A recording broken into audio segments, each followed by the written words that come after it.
मंगलम भगवान विष्णु मंगलम गरुड़ध्वजा मंगलम पुंडरीकाक्ष मंगलाय तनो हरि। मित्रों, मैं आचार्य गोपाल दत्त उप्रेती,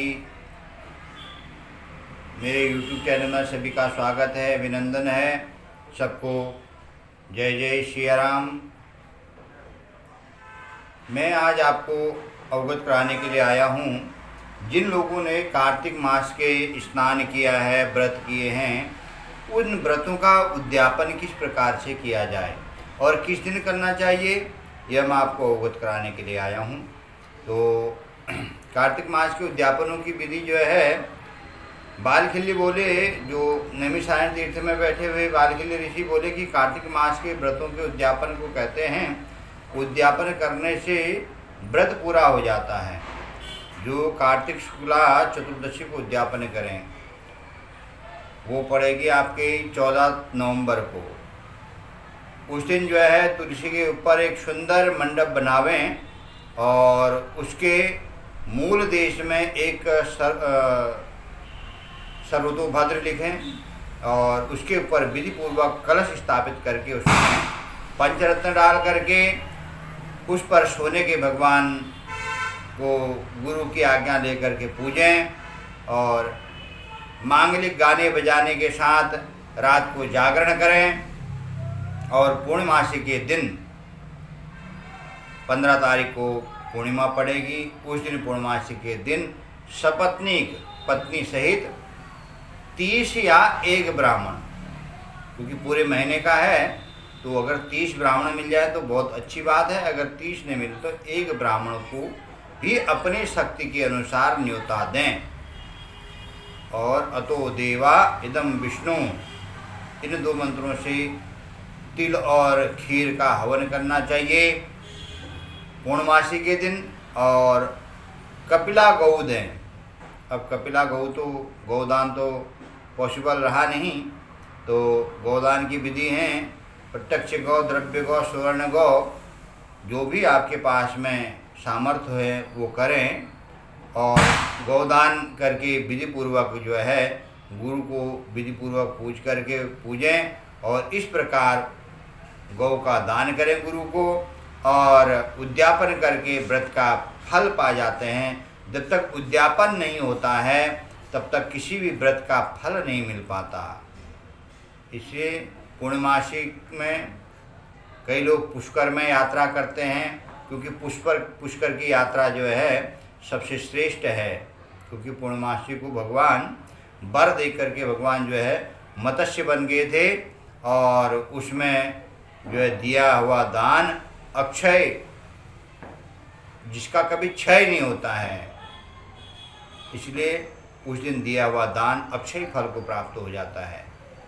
कार्तिक की पूर्णमासी के दिन प्रदोष काल में विष्णु का निराजन करें, भगवान विष्णु की आरती करें। वह दरिद्री नहीं होता। जो प्रदोष काल में भगवान विष्णु की पूजा करता है वह कभी दरिद्री नहीं होता है। कार्तिक में कृतिका नक्षत्र में स्वामी कार्तिकेय के दर्शन कर लेता है, वह वेद वेदांतों को जानने वाला धनी ब्राह्मण बन जाता है। कार्तिक के महीने इन व्रतों को और इन लोकों में अपने शरीर को कलेश दे करके उत्तम फल का भागी हो जाता है। क्योंकि आप व्रत रखोगे, नियम रखोगे तो शरीर को तो कष्ट होगा ही। तब विष्णु भगवान को संतुष्ट करने वाला कार्तिक के बराबर कोई महीना नहीं है। क्योंकि थोड़ा बहुत शरीर को कष्ट प्राप्त होगा, लेकिन उस कष्ट से सह करके आप अगर कार्तिक मास के व्रत करते हैं, नियम करते हैं, तो विष्णु लोक की प्राप्ति हो जाती है। कार्तिक मास के उत्तम व्रत से जैसा कोई दूसरा व्रत नहीं है।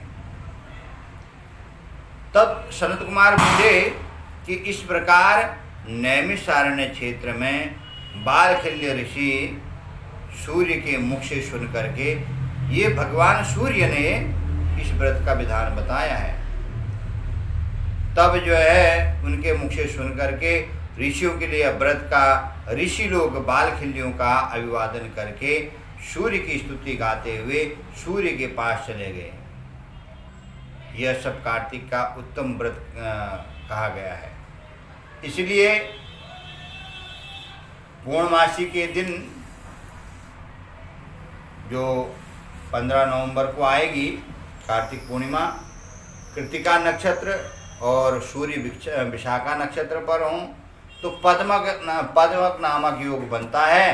तो इस योग में किसी भी तीर्थ स्थान, परंतु विशेष करके तीर्थराज पुष्कर में जो राजस्थान में है, स्नान दान का विशेष महात्म्य माना गया है।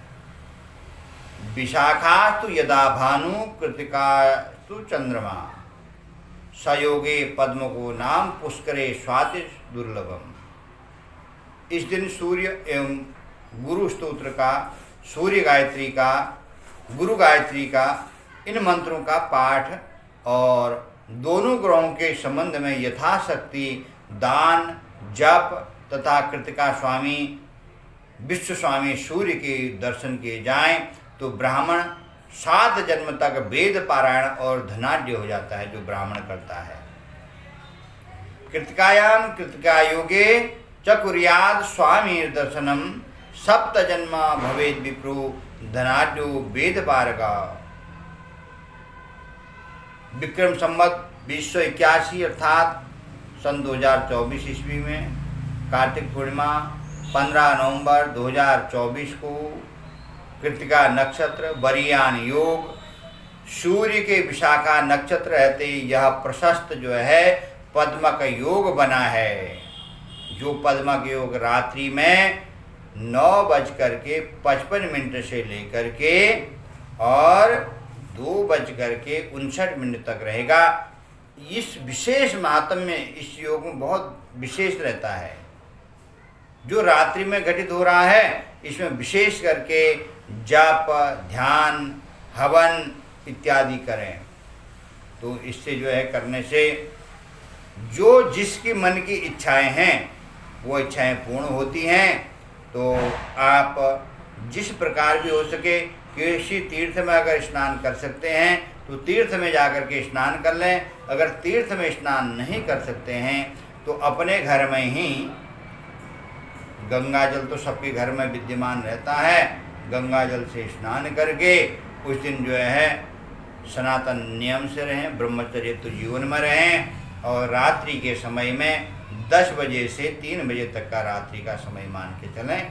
तो इस समय में यह विशेष पद्मक नामक योग बनता है। इसमें किया हुआ जो है कोई भी जप तप ध्यान कोई भी निष्फल नहीं होता है, वह मोक्ष देने वाला होता है। जो लक्ष्मी की इच्छा करने वाले हैं लक्ष्मी की इच्छा से करें, जो पुत्र की कामना वाले हैं पुत्र कामना से पूजा करें, और जिनको नौकरी व्यवसाय की ज़रूरत है नौकरी व्यवसाय के लिए करें, जिन कन्याओं का विवाह नहीं हो रहा है वो अपने विवाह के लिए करें, और जिन का नौकरी में दिक्कतें आ रही वो अपनी नौकरी के लिए करें। जिस भी मनोकामना से करें अवश्य ही शुभ फल की प्राप्ति होगी। इसलिए आप 15 नवंबर का ये शुभ दिन है और 15 नवंबर को जो है कार्तिक मास के जो है व्रतों का उद्यापन भी होता है। और कार्तिक मास के दिन किए हुए भगवान कार्तिकेय के दर्शन, भगवान सूर्य के दर्शन, गुरु गायत्री, सूर्य गायत्री और जो है ब्रह्म गायत्री और किसी भी स्तोत्र का पाठ करें, लक्ष्मी स्तोत्र का पाठ करें, विष्णु स्तोत्र का पाठ करें तो आपको शुभ फल देने वाला होगा। तो सभी को जो है इस शुभ मुहूर्त के लिए बहुत बहुत साधुवाद, अभिनंदन। मित्रों, इसी प्रकार आप अपना प्रेम हमें भी देते रहें, हमारे चैनल को लाइक सब्सक्राइब करते रहें।